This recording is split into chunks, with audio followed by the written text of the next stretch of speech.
नमस्कार, मैं गीता गोवा से। आज मैं आपके सामने वो कविता प्रस्तुत करूंगी जिसको मेरी कलम ने सबसे पहले 2001 में कागज़ पर उकेरा था। अब मैं इस कविता के बारे में ज़्यादा कुछ तो नहीं कहूँगी, लेकिन जो भी कहूँगी इस कविता के माध्यम से कहूँगी।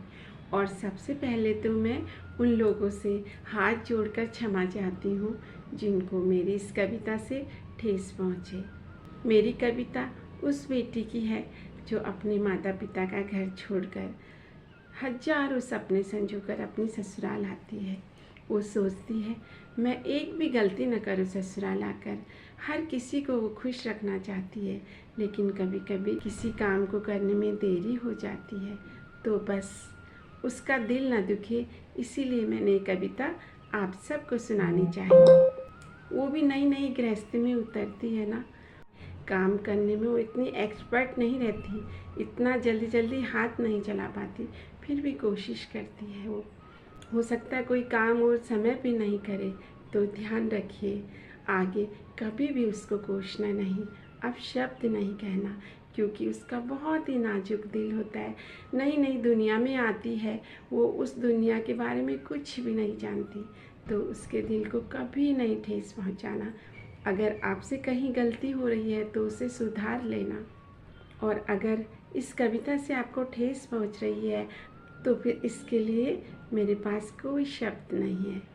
ये कविता उन्हीं लोगों को समझ आएगी, उन्हीं के हृदय को छुएगी जो स्त्री को सम्मान देते हो, स्त्री की भावनाओं को समझते हो और स्त्री की कद्र करते हो। तो ये कविता मैंने किसी की भावना को ठेस पहुंचाने के लिए नहीं लिखी है। तो चलिए मैं शुरू करना चाहती हूँ ये कविता एक बेटी की जब वो नई नई ससुराल आती है। कविता का शीर्षक है छोटी सी ख्वाहिश।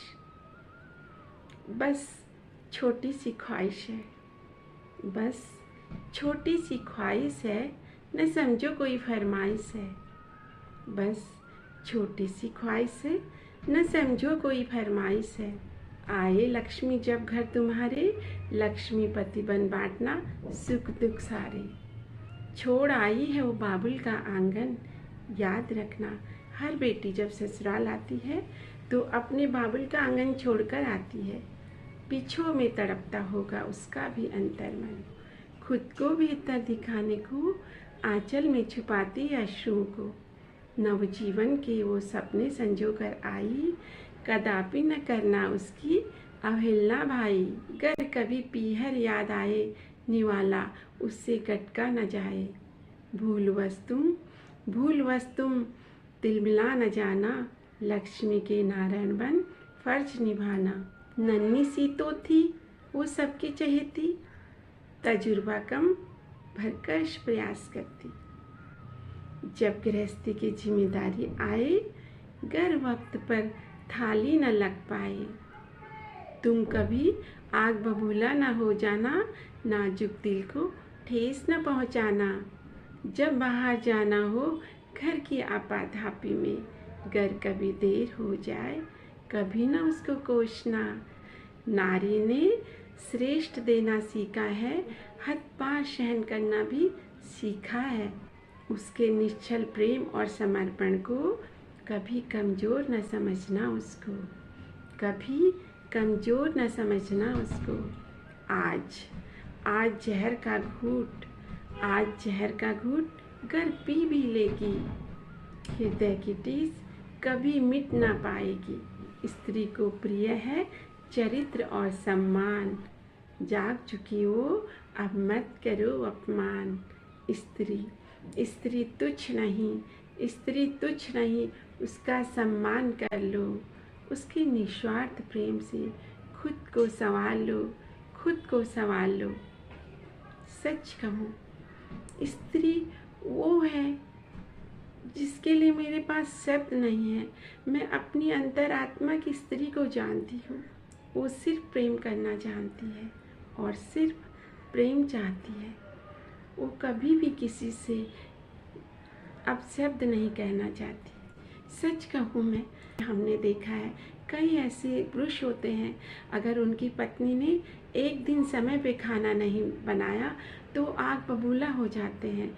अगर वो महीने में 28 दिन टाइम से खाना बनाती है, एक दिन उससे नहीं हो पाता, आप ये पूछा करिए आज क्यों नहीं हुआ, क्या हो गया, कोई परेशानी तो नहीं है, कुछ ना कुछ समस्या रही होगी तो आज भी नहीं बनाया। सच्चा प्रेम वही है अपने जीवन साथी के प्रति, जब उसने हमें हर दिन अच्छा दिया और 4 दिन नहीं दिया, और उन 4 दिनों में हमने इतना कोसा कि उसके हृदय को पीड़ा पहुंची, ठेस पहुंची, तो समझो इससे बड़ा कुछ नहीं हो सकता। सबसे बड़ी बात ये होती है, कुछ पुरुष होते हैं जो स्त्री को अपशब्द कहते हैं, और वो स्त्री एक समय तक बहुत सहती है, बाद में उसे बदलना पड़ता है। जब तक वो सहन करती है तब वो अच्छी रहती है, और जिस दिन उसने अपने सम्मान के लिए विरोध किया कि मुझे अब नहीं बोल सकते, उस दिन वो दुनिया की सबसे खराब स्त्री हो जाती है। आखिर ऐसा क्यों होता है? अगर वही स्त्री पुरुष से अपशब्द कहे तब तो पुरुष को बहुत बुरा लगता है। लक्ष्मी कहते हैं ना स्त्री को। कुछ लोग हैं जो सच में स्त्री को घर की लक्ष्मी मानते हैं। उस घर का पुरुष भी लक्ष्मी का नारायण बन के ही जीता है, खुशी खुशी शांति के वातावरण में। अब सोचिए आप अपनी पत्नी को क्या मानते हैं? अगर आप लक्ष्मी मानते हो तो आपका घर का माहौल आपको खुद ब खुद दिख जाएगा। स्त्री कभी भी अपने घर के माहौल को खराब नहीं करती। अगर उसका अपमान होता है तो वो बहुत रोती है, सिसकियाँ भरती है, रात रात भर सिसकियाँ भरती है। अगर वो कहती नहीं, इसका मतलब ये नहीं कि उसको बुरा नहीं लगता, उसको बुरा लगता है जिस तरह से आपको लगता है ना। जब एक पिता की बेटी अपनी ससुराल आती है तो उसे अच्छा माहौल दीजिए, बहुत खुशनुमा माहौल दीजिए, उसे सम्मान दीजिए, प्यार दीजिए, खूब सारा स्नेह दीजिए, ताकि वो उस घर को अपना समझे हमेशा हमेशा के लिए। धन्यवाद।